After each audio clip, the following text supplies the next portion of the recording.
anybody close enough to control such an item, take it away from the individual who has it, I would presume to be able to find if it had a made in New Hampshire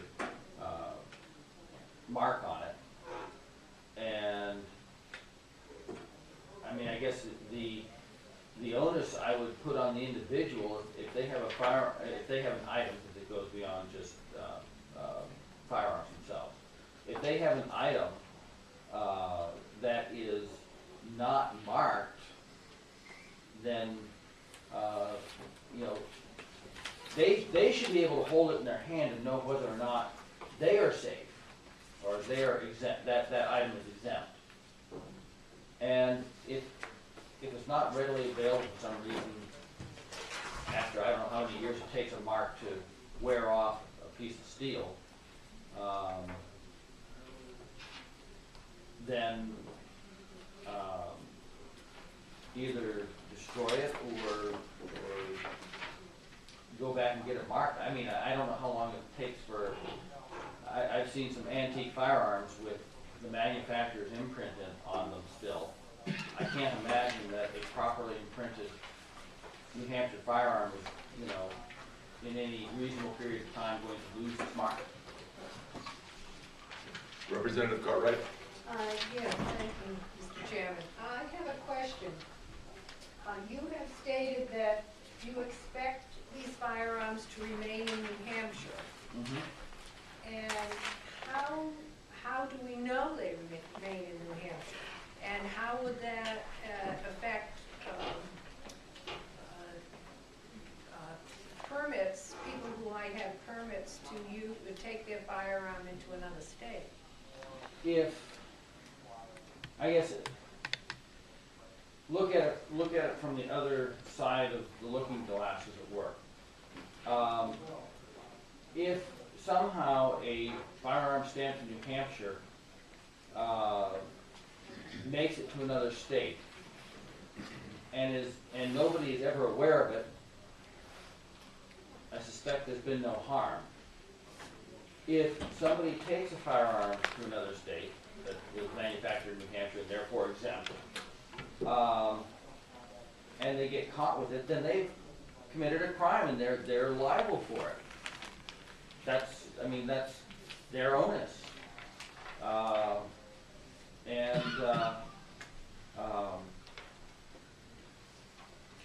So I don't see that as, if you know you've got two firearms that are New Hampshire exempt and you've decided to leave the state, then you sell them to somebody in the state who wants such firearms. Okay. Representative Weider. Yes, sir. May I please be excused? I have to go testify at a hearing. Maybe it's you. Thank you. Representative Whitehead. Thank you, Mr. Chairman. Representative Itzy, if I buy a firearm so marked in New Hampshire,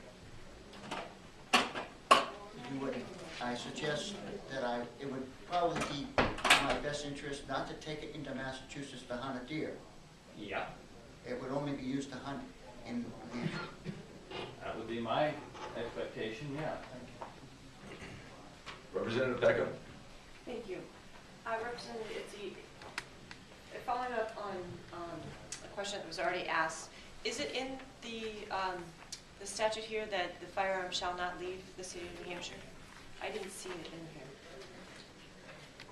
No, I mean, that's implicit. Once they leave the state of New Hampshire, they're subject to whatever laws are in the state that you've gone to. I mean, it's just like if I have a New Hampshire concealed carry license and I go to Massachusetts and I don't have a Massachusetts FID card or a New Hampshire concealed carry license, it's not New Hampshire that says you can't leave New Hampshire. It's Massachusetts that says you can't enter Massachusetts. And the New Hampshire granting a license to me to carry concealed doesn't provide me any protection in Massachusetts. Yeah, not even for simple possession. Follow. In order, it seems that might need to be entered into this statute. And I say that because in order to not affect interstate commerce, or to not have the perception of affecting interstate commerce, then if you put that in the statute, then I think that the federal government would have a harder time. Objecting? Correct. And I have no problem with it. I guess I have a difficulty with us enforcing a law outside our borders, since the person is no longer within our jurisdiction. But as a follow-up, you would be enforcing laws within your borders if you put it in the statute that the firearm made in New Hampshire and sold to New Hampshire residents shall not leave the state of New Hampshire. Right, and then I assume that if they're, let's say they've moved to Massachusetts, I guess we'd have to extradite them. Point well taken. I've got a question for you, Representative, and that we have to move along, I think, to the other testifiers. We have some in the back of the room. The bill speaks to manufacture, but how about assembly? I'm aware that Sig Sauer over in Exeter assembles largely, their firearms. Most of the parts are made in Germany, and so how would we handle that? I believe, well, certainly, I believe it was worded in a manner to imply assembly, because it refers to parts. And those parts not exempt that have to come across U.S. borders. Remember, if something's coming from Germany, it's not crossing a state border, it's crossing a U.S. border. So that certainly gives them jurisdiction over those parts coming in. All right, two last questions here. Representative Cohen? You mentioned at the start of your testimony that this was in part inspired by the Wyoming law. And I actually, if you go look online, the Montana legislation is the firearms freedom. I may have misspoke. But the difference between their version of the law and what's being put forward for us, you're right, is inspired in part by the ideas within HCR 6, that it adds a prohibition of enforcement clause. And we haven't really talked about that, and I think that's it's certainly a big issue. We're essentially saying that the federal laws shall not be enforced here, with the penalties of, in the case of agents of the U.S. government, a felony. Has that piece of legislation been enacted anywhere? And has that idea been considered in courts anywhere? Or is this essentially, it really is crossing new grounds, that even if the Montana bill goes forward, we still would have something that would have to go to legislation, go to the court system? Adjudication? Well, again, one has to consider, do we believe we have the power to control what happens within our borders? That's a fundamental question. But beyond that, while that is an idea that began here last term, it is an idea that has been taken up by other states, most particularly Texas, which has already put that forth in their health care legislation that is ahead of this in their system. So I suspect that it's going to get adjudicated via that route before we are involved in it. So in truth, I can't answer your question, but it is a wrinkle that arose because the initial reaction of the federal government to the Montana law was, well, that's cute, but we are going to ignore it anyway because it has no muscle behind it. Representative Schmidt? So, thank you, Mr. Chairman. Under this law, would a New Hampshire dealer in firearms be able to sell to a non-resident items that would be illegal under federal law but are legally manufactured in New Hampshire? I think not, because the way our firearm sales laws read is that it's only, for instance, legal to sell a firearm to a citizen of Maine, something that would be legal for them to own in Maine. And as a New Hampshire firearm that has to stay within New Hampshire borders, would not be legal for the person in Maine or Massachusetts to buy and transport to that state outside of federal purview, I'd have to say no, it does not. Thank you. All right. In the Short interest of, follow-up, please? okay, last question for Representative. Would a New Hampshire manufacturer under this law be able to manufacture items that are illegal under federal law?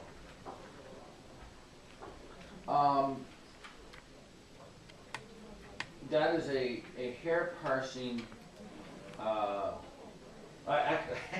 guess the simple answer is no, because it's not illegal to manufacture those items under federal law. The federal government controls when they purchase them.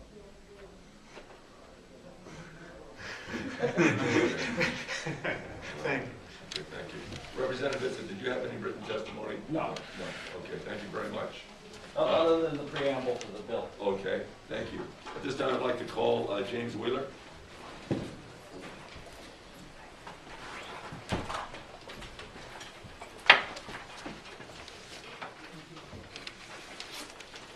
Thank you, Mr. Chairman, members of the committee. For the record, my name is James Wheeler. I am here on behalf of the New Hampshire Firearms Coalition as a member of their board to testify in support of this bill.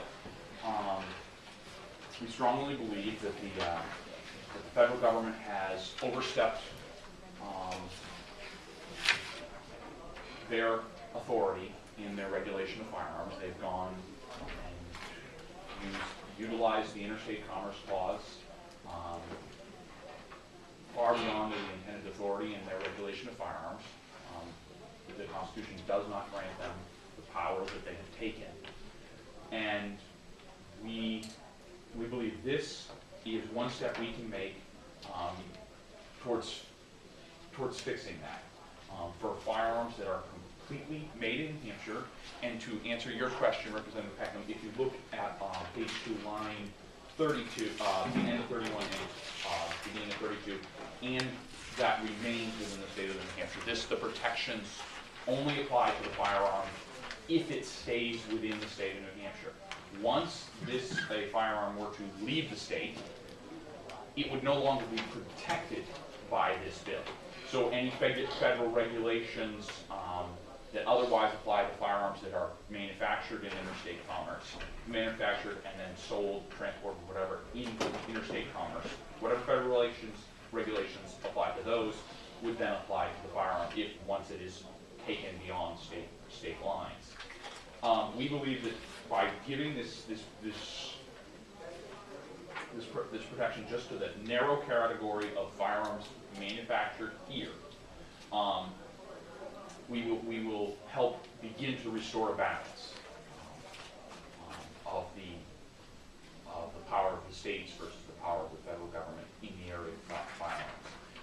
To answer a couple of the other questions that were brought up, you asked about assembly. The way this is written is specific to manufacture from raw materials. It would actually not cover firearms whose parts are all milled and molded, cast, whatever, in another state, and then the parts are all transferred here and assembled. This is, we believe that, I believe the Montana law has a similar distinction. The best chance of successfully defending this law is if we deal with, we're not talking about parts that have moved in interstate commerce, we're talking about just material that had nothing to do with being a firearm, raw steel, raw plastic, raw iron, whatever the case may be. So when manufacture in this case does not include assembly. And we realize that few federal licensees probably will take advantage of this. SIG's probably not going to try and take advantage of this and make New Hampshire make firearms. If Thompson Center were still going to be here, they're probably not going to make New Hampshire firearms only, because by manufacturing under this law, they could jeopardize their